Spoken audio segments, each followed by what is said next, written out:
Kamusta pong muli mga kababayan? Nagbabalik pong muli ang inyong katambay, si Kamanong po, dito po sa Tambayang Makabayan.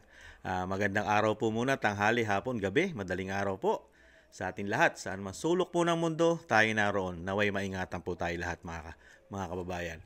Ito po, samahan niyo po, komentuhan po natin na alam naman po natin sa ating bansa, sa bagong Pilipinas, ang talagang major problem lang po ng Pilipinas ay Duterte. Talagang puspusan po ang kanilang ginagawang demolition job at political harassment. Siyempre po, naandyan pa yung sinasabing politically motivated sa pamilya Duterte. At sa sobra po na hirap na hirap, sobrang hirap na hirap ang nagpapabagsak po sa pamilya Duterte, lalo po ang institusyon ng Kongreso. Talagang pinipilit po nila, talagang napakarami pong ginawang EJK ang dating Pangulong Duterte. Pero may batas po kasi. May batas po tayong dapat sundin. Ngayon, komentuhan po natin. Ito po isang naging justices. Hindi naman po siya naging Chief Justice pero naging parte po siya ng Korte Suprema. Si Justice Carpio. Ito po ay kritiko po ito. At ito po ay talagang nung mga panahon po ni Pinoy ay talagang binabanatan din po nito ni Justice Carpio. Di po ba? Si dating Pangulong Duterte. Pero ngayon, humanga po siya. Humanga po siya at sinabi po niya na talagang napakatalino ng dating Pangulong Duterte at talagang ang ICC ay malabo pa na magawa ng ICC yung mga gustong mangyari po ng mga detractor ng dating Pangulong Duterte, mga katambay. Dahil pakinggan po natin ang isang Chief Justice Carpio, mga katambay, isang justice ng Supreme Court. Ito po ay retired na. Pakinggan po natin ang kanyang napakagandang pahayag about po sa pinalulutang po ng ating gobyerno, lalo po institusyon ng Kamara, ang ICC, para ito ang maglitis sa dating Pangulong Duterte. Pakinggan po natin. What was your reaction when you heard the former president say that, sir? Well, it's good that he said let the ICC come here. But I think what he will do is he will go to the Supreme Court to stop it. He will get a TRO because it's always been like that. At the last minute, he will put up a barrier, an obstruction. Like, for example, when he challenged Senator Trillanes, I will sign the waiver, but I will slap you first. And finally, Trillanes said, yes, okay, sign the waiver, you can slap me. And he refused to do it. So that's part of his strategy. So you don't think he was sincere? Well, I don't think he was sincere. Because his lawyers will tell him, don't do it. And I think he's playing around up to now. He's been playing around with the House. He said, I will sign the waiver.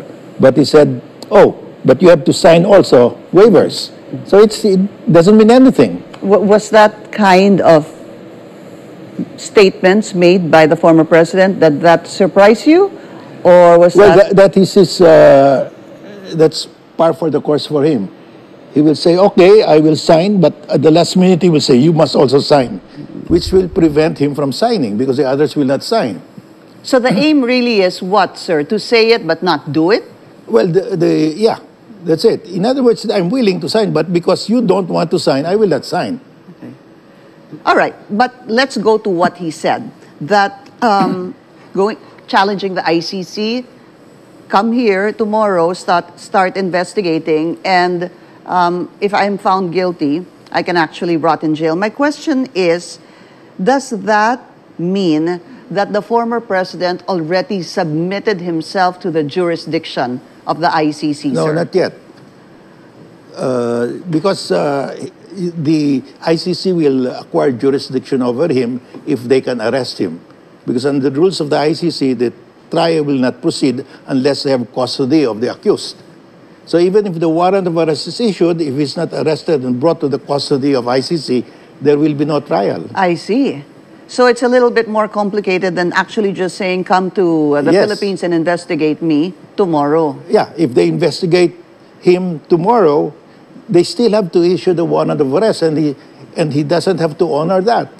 I see. So wala pa pong jurisdiction na pinag-uusapan dito. No, the ICC has not yet acquired jurisdiction over the person for purposes of proceeding with the trial. But for purposes of investigating whether a crime has been committed, they have jurisdiction. The jurisdiction begins once an arrest warrant is issued and they take custody of this particular The individual. jurisdiction to proceed with the trial. I see. Okay. So, what could be the implication? What is the implication of what the former president said? Come to the Philippines, ICC, and investigate me tomorrow. Well, I think that's propaganda, because he knows that tomorrow the ICC will not come here. And if the ICC comes here, they'll have to make a resolution first. The investigators cannot issue the warrant of arrest. It has to be approved by the chamber. And he doesn't have to honor that. He will make another excuse. And unless the ICC has physical custody of President Duterte, they cannot proceed with the trial. Maliwanag po yun. Yun lang po pwedeng gawin sa ngayon na ICC. Puwersahin. Puwersahin pong hulihin o kunin. Kaya lang malabo mangyari yon na puwersahin mo ang dating Pangulong Duterte para lang makuha mo ng ICC gamit po ang gobyerno. Kasi wala naman pong mga kapulisan po yan. Ang ICC, gobyerno pa rin ang gagamitin yan. Yung ating mga kasundaluhan at mga kapulisan. At malabo po, wala pa po silang jurisdiction sa ating bansa, mga tambay, di po ba? At napakaganda po ng pinaliwanag ng dati pong justice na si Carpio. Dahil nga po talagang batas po kasi ang pinag-uusapan dito. Kaya malabo pa yung ginagawa po nila na investigasyon na sa Kamara kasi hindi rin po yan masusunod dahil ang dating Pangulong Duterte ay napakagaling po siya. Napakagaling po siya na mag-isip lalo po sa politika. Tingnan nyo, mismo ang dating Justice Carpio talaga sinasabi niya isa ito sa propaganda o sinasabing utak, napakagaling ng utak, maglaro ni dating Pangulong Duterte dahil nga siya ay napakagaling na prosecutor. Di ba? Napakagaling na presidente sa ating bansa. Kaya yung ginagawa po nila ay halos pag-aaksaya lang po ng pera ng bayan niya, yung ginagawa po nilang investigasyon sa institusyon ng Kamara. Pagwawaldas lang po yan. At hindi rin po yan kaagatin ng korte natin, mga katambay. Kasi una-una, pagka pinus po ng ICC, lalabag po sila sa batas ng Pilipinas, mga katambay. Dahil wala pa naman silang jurisdiction sa bansa natin. Di po ba? Paano sila papasok? Pangalawa pa, wala naman pong kaso ang dating Pangulong Duterte sa ating bansa. Paano mo yan sasabihin na napakarami niya naging pagpatay ang dating Pangulong Duterte kung wala ka naman sinasampang kaso sa korte? At yung sinasabi mo na ICC ang mag-iimbestiga, wala naman jurisdiction sa bansa mo. Paano gagawin? Kaya malabo pang mangyari talaga ang ICC ay manghimasok sa ating bansa. Malaking gulo lang po yan. Dahil ang ating bansa ay umiiral pa ang ating justice system. Nandiyan ng Korte Suprema at ang mga korte natin, buhay na buhay, buong buo, gumagana, at napakarami natin mga justices, napakarami natin mga huwes, prosecutor, di ba? At mga judges, pambihira. Tapos papapasukin mo ito, yung sinasabi po na mag-iimbestiga sa dating Pangulong Duterte. Pwede rin sila mag-imbestiga, kaya lang hindi naman nila po pwedeng implement yung gagawin nila investigasyon. Hanggang imbestiga lang sila dahil wala naman silang jurisdiction sa bansa. Di ba? Malaking problema lang po ang gagawin po ng administrasyon po ng Pangulong Marcos pag ipinus niya ito. At nakakahiya. Nakakahiya ang ating bansa, mga katambay. Kahit matatalino po ang ating mga justices, ang ating mga judge at mga prosecutor. Di ba? Napakatatalino ng mga Pilipino. Bakit pinipilit nila na sa ICC imbestigahan ang dating Pangulong Duterte. Kasi sa sobrang talino rin po kasi ng nagpaparatang. Alam po nila kasi na hindi kakatigan ng Korte Suprema o ng Korte natin yung mga paratang po nila na EJK. Hindi po kakatigan yan eh. Kaya pilit po nilang dinadala sa ICC. Ito po parte na lang po ito kasi ng demolition job sa mga Duterte. Kasi alam naman po nitong mga ito, itong grupo na ito, pinipilit lang po nila para lang po, kasama po nila sa kanilang propaganda rin. Sila na mayroong propaganda eh. Propaganda po nila na siraan sa mainstream media sa mga Pilipino at ang dating Pangulong Duterte, ang pamilya Duterte. Pero matatalino, nakita niya po, napakarami po kumakampi, lalo po pagka batas na pinag-uusapan. Pag batas na pinag-uusapan tungkol sa ICC, pati po yung mga against nung panahon ni dating Pangulong Duterte, nagsasalita na talagang walang jurisdiction ng ICC. Yan mga anti-Duterte nung mga panahon ni dating Pangulong Duterte yan. Lalo na to si dating Justice Carpio, di ba? Ng Supreme Court. Talagang kritiko po yan at napakarami pong issue rin yan, lalo sa West Philippine Sea, di ba? Kaya dito po, sa ginagawa lang po ng Administrasyon Marcos, pinakikita lang po nila talagang pamumulitika at talagang gusto lang po pabagsakin ng pamilya Duterte sa ginagawa nila. Kahit pinipilit na rin di ba? Pilit na po na makasuhan ang dating Pangulong Duterte. Pero pagdating po sa batas, na wala naman talaga inilabag na batas ang Pangulo dahil naaayon po sa konstitusyon ng kanyang ginawa, dahil ang bansa po ay lumalaganap na po ang sinasabi pong sisira at talagang pupuksa sa mga pag-iisip ng mga Pilipino, lalo po ang droga.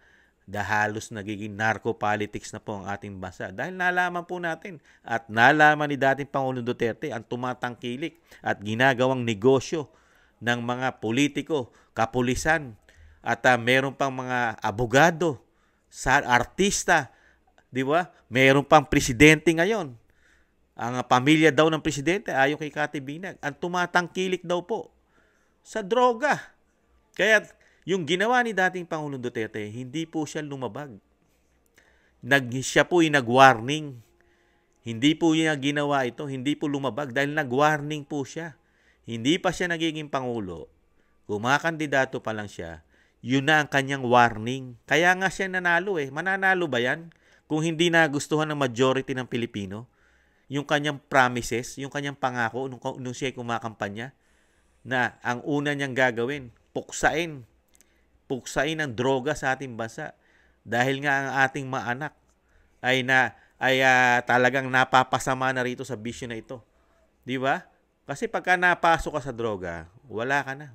Masisira ka na. Lalo kung ikaw ay magiging addictus na, masisira na ang kinabukasan mo. Napakahirap mo na makabangon pag nalulong ka rito sa bisyo na ito. Kaya nga pilit. Kaya dito, yung ginagawa po at ginagawa ng gobyerno, wala pong patutunguhan ito. Malaking gulo lang ito. Pag ipinilit nila ito, gulo lang ito. Napakalaking gulo po ang mangyayari sa ating bansa. Pagka pinilit nila na puwersahin, na hulihin ng ICC, na walang jurisdiction, at wala pang pinapile na mga kaso sa dating Pangulong Duterte. Di ba? Walang pinapile na kaso Pakinggan naman po natin ang sinasabi po ng Pangulong Duterte. Ito po yung sinasabi niya. Malabo siyang magpahuli sa ICC Dahil unang-una siya, magpapa-aresto lang siya, magpapakulong lang siya, at magpapalitis lang siya sa Pilipino, sa judge na Pilipino, sa Supreme Court ng Pilipinas, hindi sa ibang bansa. Pakinggan po natin yung kanyang tinuran, mga katambay, dito po sa isang about sa sinasabi pong EJK, ICC. Ito po ang paninindigan ng dating Pangulong Duterte. Pakinggan po natin. Former President Duterte is asked about the ICC investigating him over his war on drugs. May I know the reason why you withdrew from the International Criminal Court? It's a silly court. I'm sorry, sir? It's a silly court. It's a silly, okay. It's a silly court. Walang ginawa yan. Wala namang nakulong. Wala namang, basta puro demanda yan. Have you ever thought of actually facing the International Criminal Court instead of withdrawing? Had it ever crossed your mind back then? Sir, hindi ako believe sa puti. I would rather face a Filipino. Baski ako, wala akong abogado. Ako lang. And he can sentence me to death or to reclusion perpetua. Basta korte ng Filipino, I will abide by it. I will not allow a foreigner to judge me for the things that I had to do during my time as President of the Republic. Yan po Former mga tambay. President Duterte. Nakita nyo po, talagang kahit anong pilit po ng gobyerno po ng bagong Pilipinas, nagsasalita lang po siya, sige, pasok kayo, mag-imbestiga kayo. Kasi hanggang imbestiga lang ang po pwedeng gawin nun ng ICC. Wala naman jurisdiction yan. Hanggang imbestiga lang. Pero kung sasabihin po natin na kukunin nila ang dating Pangulong Duterte, malabo po mangyari yun. Kasi mismo ang dating Pangulong Duterte, pinanindigan niya na siya, pwede siyang litisin. Hindi ng mga puti. Mga sili yan. Di ba sili? Wala yan. Walang kwenta yan sa kanya. Wala nga naman napapatunayan yan. Di po ba? Walang napapatunayan kasi ang ICC eh. Napakarami pong patayan sa buong mundo. Pinapasukan ba nila? Nilulutas ba nila ang patayan sa buong mundo? Kayo po, alam nyo po yan. Di ba? Hanggang ngayon po, napakarami pong patayan na gaganap sa buong mundo. Diba? Giyera pa lang eh. Hanggang ngayon ang giyera. Di ba? Hindi natatapos for how many long years na? Hindi lang po 2 taon, 3 taon. Di ba? Ukraine, Russia, nandiyan pa ang Middle East. Na-resolve ba ng ICC ang mga patayan? International Criminal Court? Wala po bang paglabag o krimen na nangyayari sa Ukraine at Russia? At ganun din sa Middle East? At marami pang bansa. Katulad po ng Estados Unidos. Napakarami pong patayan din nagaganap sa Estados Unidos, sa Amerika, at sa China. At marami pang bansa. Di po ba? Bakit tanging ang dating Pangulong Duterte? Kasi meron nga nag-aambisyon. Yung sinasabi ni Vice President, may nag-aambisyon po kasi na maging Prime Minister daw at maging Presidente ng bansa. Kaya ganito ginagawa nila. Kaya hindi naman nila ito maipapanalo sa Korte ng Pilipinas. Hindi nila kaya ipanalo sa Korte ng Pilipinas ito eh. Kahit sabihin po natin nag-iimbestiga na ang PNP at ang DOJ Secretary, malabo po nilang maipanalo yan sa Korte ng Pilipinas. Dahil mismo nga dating Pangulong Duterte, pwede siyang hindi kumuha ng abogado. Siya lang, kaya niya ipagtanggol ang sarili niya. Basta sa Korte ng Pilipinas, hindi sa mga puti. Kaya malabo po yan. Magkakamatayan, hindi po makukuha ang dating Pangulong Duterte. Hindi kayang kunin yan kahit na puwersahin po at wala sa batas, kahit lumabag sa batas ang ICC, kasama po at talagang kinusinti ng ating bansa, ng ating gobyerno ngayon. Pag kinusinti nila at pinayagan po nila dakpin ang dating Pangulong Duterte na lumalabag po sa batas, ayon na rin po kaya Justice Carpio, malaking gulo po yan. At mismo nga dating Pangulong Duterte, hindi papayag na siya kunin, ipagtatanggol niya at handa siyang ipakulong ang kanyang sarili at kaya niya ipagtanggol ang kanyang sarili kahit walang abogado. At siya, magpapakulong lang siya sa Pilipino, sa korte, sa kulungan ng mga Pilipino. Kaya dito po, propaganda na lang po. Sila ang may propaganda sa mga Duterte. Nilalason po nila, bine-brainwash po nila ang isip ng mga Pilipino na parang ang ICC na lang po ang talagang solusyon sa mga Duterte. Ginagawa pong bobo ang ating mga justices, ang ating mga judge, mga piskal, mga prosecutor, ginagawa pong bobo nitong mga detractors po ng ating dating Pangulong Duterte. Nakakahiya. Tuloy ngayon, nakita nyo, pati yung dating hindi po naniniwala sa panunungkulan ni dating Pangulong Duterte, hindi mo nagsasalita na talagang ang dating Pangulong Duterte napakagaling niya. Mahusay siyang maglaro. Nilalaro lang sila. Kaya nga lang, ang Pilipino kasi talo eh. Talo tayong mga Pilipino sa ginagawa po nila pag-aaksaya ng pera. Wala naman po kasi. Kasi ang nangyayari kasi ngayon, wala silang nagagawa. Wala po kasi silang nagagawa eh. Wala silang achievement. Kaya ginagawa na lang po nila, atakihin ng mga Duterte. Wala silang achievement eh. Kaya kawawa po ang Pilipino dahil walang achievement, pero ang taxpayer, dire-diretso po ang paggamit nila ng pera, wala achievement. Kaya ang pinaka-solusyon, dahil matatalo sila, kaya silang talunin eh. Napakadali po kasi nilang talunin, sa totoo lang, real talk. Napakadaling talunin po ng bagong Pilipinas, lalo kung sa halalan. Hindi mananalo eh. Ano ipagmamalaki? Pag-handle pangalan ng problema ng bansa, hirap na hirap sila. You know?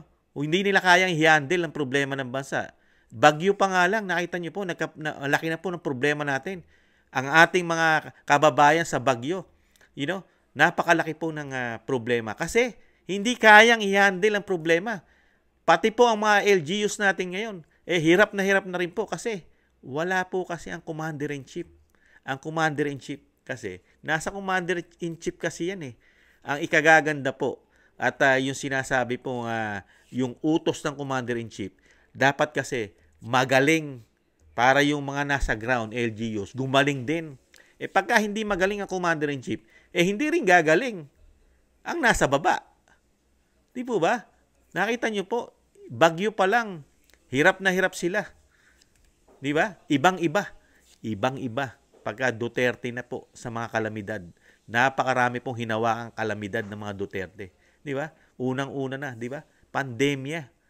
Marawi. At napakarami pang mga bagyo, paglindol, pagputok ng bulkan. Di ba? Yung i-handle mo lang yung Marawi sa mga terorista, napakabigat na problema na ng bansa yan. Di ba? Lalo na yung pandemya. Nasolusyonan niya. Napakagaling niyang presidente. Dahil una-una, wala naman tayong na-produce, na-invento na gamot. Pero sa kabila nun na ang bansa natin ay mahirap, pero nagawa niya ng paraan. You know, yung mga bansa na nagtiwala sa kanya, na nakapag-imbento ng mga gamot, napakiusapan niya lahat dahil ang Amerika. Ang Amerika naman, hindi tayo binigyan ora-orada dahil meron din po silang batas na bago sila magtulong o tumulong sa mga bansa, uunahin muna nila estado nila, ang kanilang bansa, ang kanilang mamamayan, di ba? Pero ang dating Pangulong Duterte, nakita niyo po, lumapit, nakiusap, you know, sa mga India, Russia, nagbigay rin, nakakuha na natin ng gamot, at China, di po ba?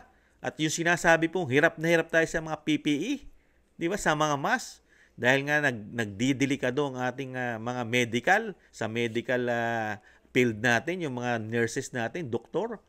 Di ba? Nagawa niya ng paraan yan. Kahit na nagkakaubos na ang mga PPE. Di ba? Dahil sa galing niyang presidente. Ngayon, nakitaan po ba natin ang galing ang presidente ngayon? Bagyo pa lang. Nagtatanong na kung ano gagawin. Bagyo pa lang. Kaya malabo po malabong talunin sa politika. Yung parehas na politika, walang haanihin ito. Wala. Olats. Kaya kailangan po nilang gawin para po yung sinasabi po wag na silang mawala sa kapangyarihan dahil nakabalik na sila. Ito po. Ito yung ginagawa nila. Yung gagawin demolition job sa mga Duterte. Political harassment, politically motivated, pabagsakin para wala ng Duterteng maging sagabal sa kanila. Ginagamit lang nila ICC, pero ang mga Pilipino matalino. Napakaraming matatalino nating mga judge, huwes, alam nila na pinupolitika lang nila si dating Pangulong Duterte. Dahil for how many long years na, wala pa silang sinasampa na mabigat na kaso na sinasabi nilang EJK. Wala pa, mga katambay. Kaya itong mga ito, yung mga naniniwala na ito sa ICC, lumayas na sila sa Pilipinas. Hindi naman sila naniniwala pala sa korte natin, sa justice system natin, hindi sila naniniwala. Ayaw nila magsampa Ayaw nila magdemanda sa Pilipinas Magsilayas din sila sa Pilipinas. O yan, lahat po yan. Lahat na nagkampi-kampi po na naniniwala sa ICC, lumayas na sila ng Pilipinas. Yan, di ba? Yan sila dati Doral de Lima at Trillanes at yung mga grupo ng Akbayan, Makabayan Black at yung mga naniniwala dyan sa mga institusyon ng Kamara, magsilayas na po sila. Hindi po sila kailangan ng bansa kung wala silang tiwala sa justice system ng bansa. Magsilayas na sila. Doon na sila magtrabaho sa ICC kung anumang bansa ang meron yan. Di ba? Nakakagulat lang po. Ginagawa pong bobo ang mga Pilipino. ICC, ipananakot.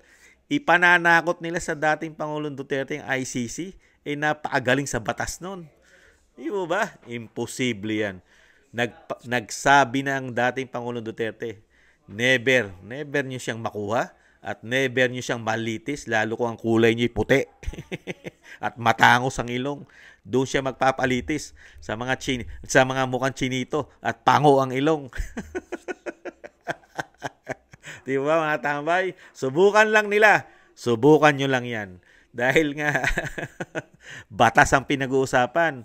Hindi batas lang ng kanto-kanto. Kaya nakakagulat po no? Nakakagulat po. Meron tayong DOJ Secretary na bakit parang hindi yata niya alam mga proseso ng batas. Anong klaseng DOJ Secretary to, no? Mga katambay, nakakagulat. Samantalang si Justice Carpio, pinaliwanag niya na. Talagang malabo yan. Wala nga jurisdiction ng ICC. Pwede lang mag-imbestiga yan, pero hindi nyo po pwedeng hulihin yan. Dahil una-una, mag-aapila pa ang dating Pangulong Duterte sa Korte Suprema. Kukuha ng TRO yan. Di ba? Malabo. May proseso ang batas. May proseso ang batas. Hindi kailangan instant justice. Never mangyari ang instant justice na gustong mangyari po ng grupo po, mga detractors po ng dating Pangulong Duterte. Muli po mga katambay, napakaganda po ng ating napakinggan ng isang naging justices po sa Supreme Court. Napakaganda po ng kanyang mga tinuran na about po sa dating Pangulong Duterte, ICC, at yung mga komento niya sa nakaganapan po ng Quadcom Committee, mga katambay. Napakagaling po ng dating Pangulong Duterte. Muli po, maraming salamat po sa mga naagusto po ng ating maliit na tambayang makabayan sa YouTube at TikTok. At thank you rin po sa mga nagko-comment, like, share, and subscribe. Maraming salamat po. Sa muli po mga kababayan, mga katambay, ingatan nawa po. Paalam. Bye-bye.